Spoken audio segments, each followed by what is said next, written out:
Dobrý den, přátelé kaprařiny.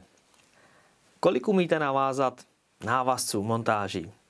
Dneska jich je strašně moc, ale čím víc jich budete umět a znát, tím víc budete připravenější na různé situace a budete schopnější chytat daleko víc kaprů. Dneska vám představím jednu svoji oblíbenou montáž, která je kombinovaná, jmenuje se Kombirik. Tato montáž není nová, je stará určitě už přes 10 let, ale v kaprařině určitý věci podléhají různé popularitě, zapadají do toho i montáže a návazce. Před těma 10 lety tahle ta kombinovaná montáž se jmenovala Blowback Rig. Byla vyvázaná pomocí longshangu, na kterým byl 3 mm kroužek. Měla jednu nevýhodu, že se občas zamotala při nahazování, ale zase během doby se některé věci doladily a já vám teď ukážu krok za krokem, jak tu montáž udělat tak, aby se vám nezamotávala a aby byla perfektně účinná. Kombirik se dá využívat na plovoucí boilies, na panáčka, na potápivý boilies nebo na kritikálsku. Je hodně univerzální. To je na tom skvělý. K výrobě potřebujeme samozřejmě háčky, tenkou pletenku, jemnou, stužený návazec, v našem případě fluorkarbon, Stifling, což už je vyrobený hotový polotovar, rovnátka, moucnegry a ještě pár dalších drobností. Háčku můžeme použít několik typů, nemusíte se koncentrovat na jeden, který vám někdo doporučuje. Já rád používám Centurion, Continental anebo Predator. Ze všech těchto tří dokážu udělat skvělý kombinovaný návazec. Stiflingy. Stiflingy se dělají ve dvou librážích, 30 liber a 50 liber, a ve dvou délkách, 9,5 cm a 16,5 cm.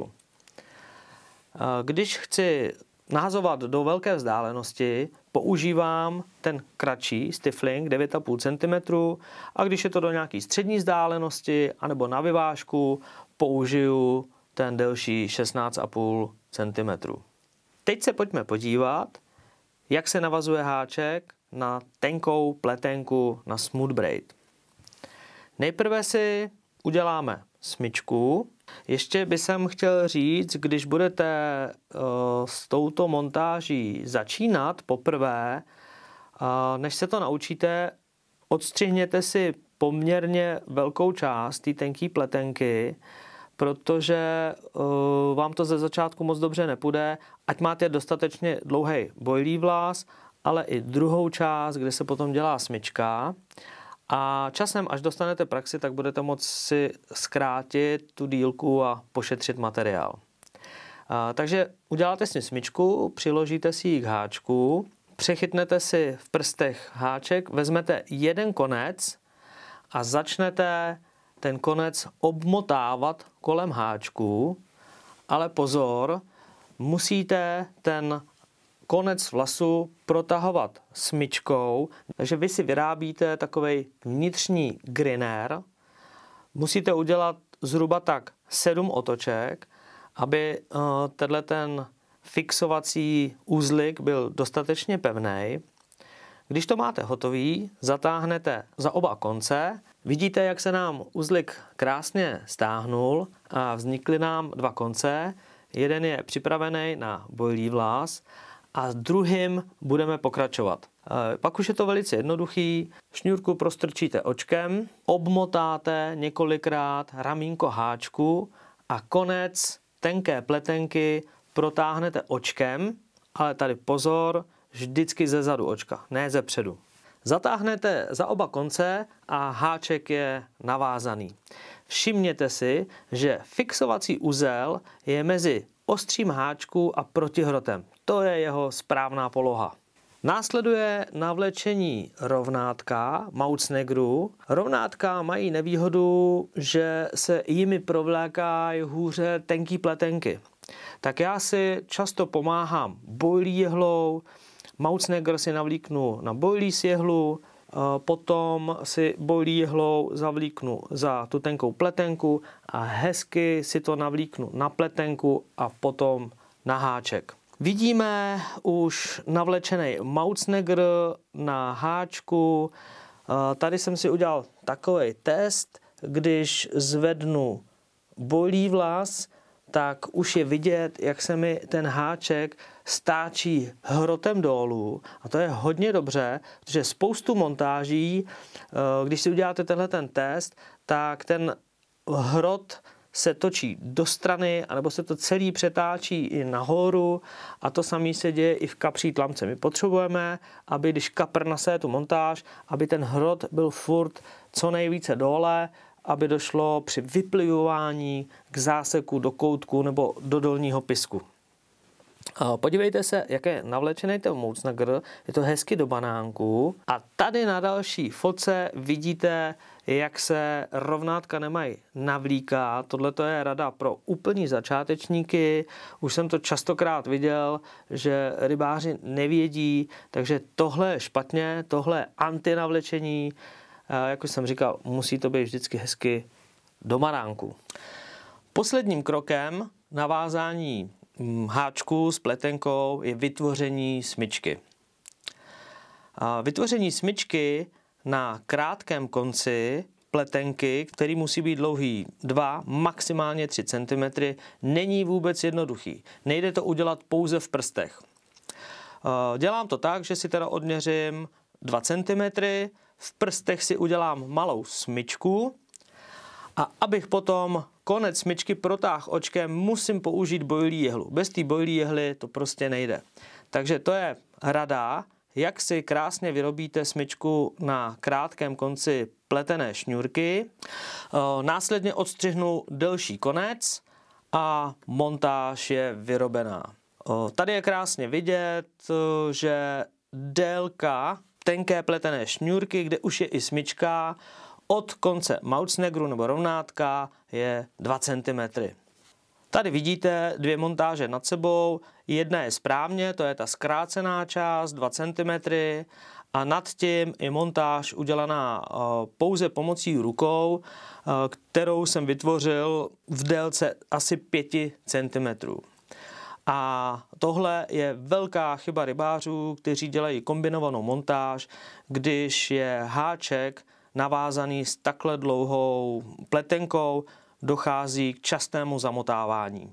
Posledním krokem je, že vezmete fluorkarbon, navázaný háček, jsou tam 2 smyčky a velice jednoduše provlíknete systémem smyčka do smyčky, takže fluorkarbon se navlíkne na pletenku, druhá část se provlíkne smyčkou pletenky, zatáhnete, krásně se to srovná, je to pevný uzel. Výhodou je, že když si stupíte háček, odstřihnete si pletenku, fluorkarbon vám zůstane nepoškozený a zase jednoduše systémem smyčkou do smyčky si navlíknete nový návazec s ostrým háčkem.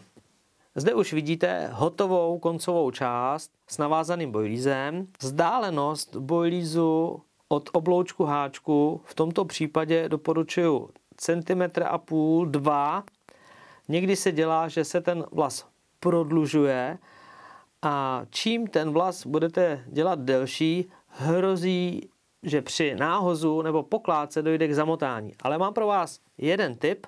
Když si vezmete PVA pásku a obyčejným uzlem zafixujete boilí vlas k obloučku háčku, eliminujete zamotávání při náhozu nebo pokládce.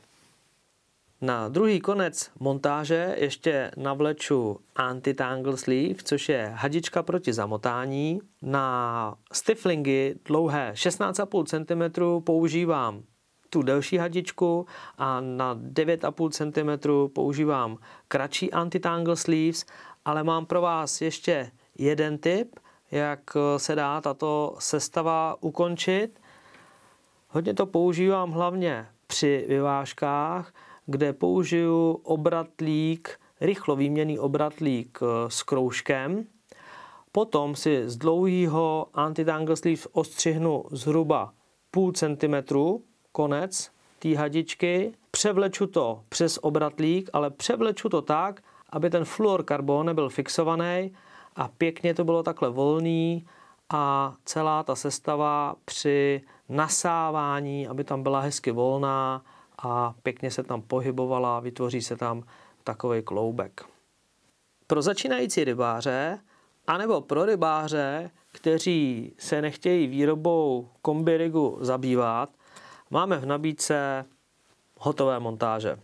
Dělají se v délce 9,5 cm, 16,5 cm, s háčkama velikost 4 až 6, to jsou ty nejpopulárnější, nejpoužívanější. U těchto hotových montáží jsou dostatečně dlouhé bojlí vlasy a jediný, co si budete muset udělat, je, že si vlas zkrátíte na potřebnou délku. Záleží, jestli budete chytat na 1 kuličku nebo na 2 kuličky. Na začátku jsem říkal, že kombi rig se dá použít i na plovoucí boilies, ano, ale konec sestavy musíme udělat trochu jinak.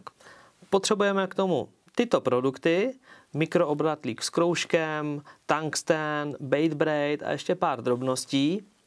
A příprava je následující. Na oblouček háčku navleču mikroobratlík s kroužkem, ten zajistím rinkitem, což je gumová zarážka. Nakonec mikroobratlíku provleču bait braid a na bait braid přes jehlu navleču plovoucí boilies, zastřihnu, bait braid nechám dlouhý asi centimetr a půl, vezmu zapalovač, rozstavím tu šňůrku a jak se mi ta rozstavená šňůrka přiblíží až k boiliesu, tak tím zapalovačem tu šňůrku rozstavenou přimáčknu, tím se mi udělá zarážka a ten boilies mi nikdy při náhozu nespadne. U plovoucího boiliesu nesmíme ještě zapomenout přidat tungsten, plastický olovo, který se namáčkne a namodeluje na tenkou pletenku, zhruba 0,5 cm, maximálně centimetr pod ocásek, pod konec mouchnegru. No a může se vyvízt nebo nahodit. A než se s váma rozloučím, mám pro vás poslední tip a tím je narovnávání fluorkarbonů. Někdy se třeba špatnou přepravou stane, že ten fluorkarbon je pokřivený. Já si vezmu 2 puly, ten fluorkarbon si přepnu, natáhnu, ale ne samozřejmě tak, aby mi to prasklo, chvíli podržím, to je jedna možnost, anebo si takhle dám pulu mezi kolena, lehce napnu, zahřeju, hodně zmáčknu, zahřeju to tak, až se spálím. Ten fluorkarbon, jak je rozehřátý, tak pak stačí lehce připnout, chvíli podržet a potom je ten fluorkarbon krásně srovnaný a jak struna. Výhodou kombinovaných montáží je právě spojení 2 materiálů, tuhé a jemné části. Ta jemná část má výhodu, že lehce vklouzne do kapří tlamky, kde se furt přetáčí hrotem dolů, kaprovi se to hůř vyplivne. Ta druhá stužená část způsobuje, že se tato montáž méně zamotává. A jak už jsem říkal, kombinované montáže nejsou rybáři moc používané, takže jestli chcete trochu změnu a jít na zkušenější kapry, použijte právě tento kombi rig. No a to je z dnešní přednášky vše. Já se s váma loučím, sledujte nás, protože my víme jak na ně.